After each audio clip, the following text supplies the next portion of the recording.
government.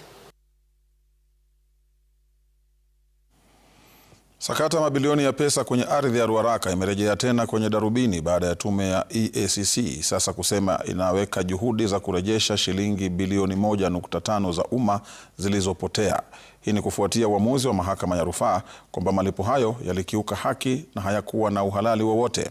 Brenda Wanga ana maelezo zaidi.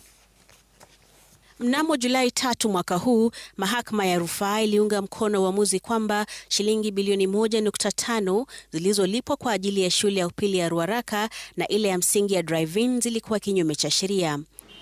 Kufuatia uamuzi huo, tume ya EACC sasa imepata idhini ya kufuatilia na kurejesha pesa hizo za umma. Sakata ya ardhi hiyo ilianza mwaka 1981.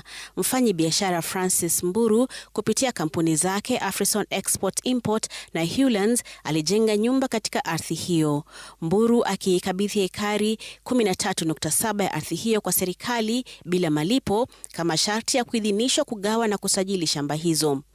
Shule mbili za umma zikajengwa katika ardhi hiyo ya ekari 13.7, shule ya msingi ya Drive-In mwaka 1984 na ile ya upili ya Ruaraka miaka mitatu baadaye.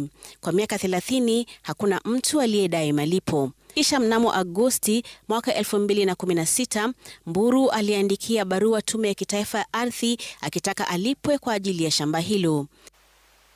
Idara ya Wizara ya Elimu inayoshughulikia masuala ya ubora na viwango ilichunguza madai hayo na kubaini kuwa ardhi hiyo ilikuwa mali ya umma, hivyo basi haikustahili kulipiwa tena.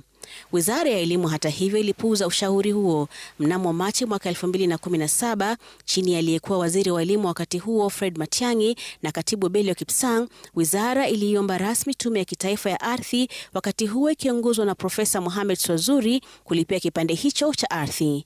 Tume hiyo ilikadiria thamani ya ardhi hiyo kuwa zaidi ya shilingi bilioni 3.2. Kufikia Januari mwaka 2018, awamu ya kwanza ya malipo ya shilingi bilioni 1.5 ilikuwa imeshalipwa kupitia wakala, kampuni ya Whispering Palms Estate. Uchunguzi uliofanywa na EACC, bunge na mkaguzi mkuu wa hesabu za serikali uliafikia kuwa hii ilikuwa ardhi ya umma na malipo haya yalikuwa ni kupotea kwa fedha za umma. Kufuatia uamuzi wa mahakama ya rufaa, tume ya EACC inasema itafuatilia kurejeshwa kwa shilingi bilioni 1.5 kutoka kwa kampuni husika, Afrison Export Import na Hewlands Limited. Faili za uchunguzi inayowataja maafisa wa umma wanaodaiwa kuhusika itawasilishwa tena kwa mkurugenzi wa mashtaka ya umma.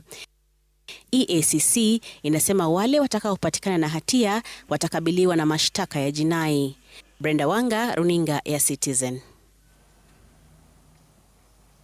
Waziri wa Usalama Kipchumba Murkomen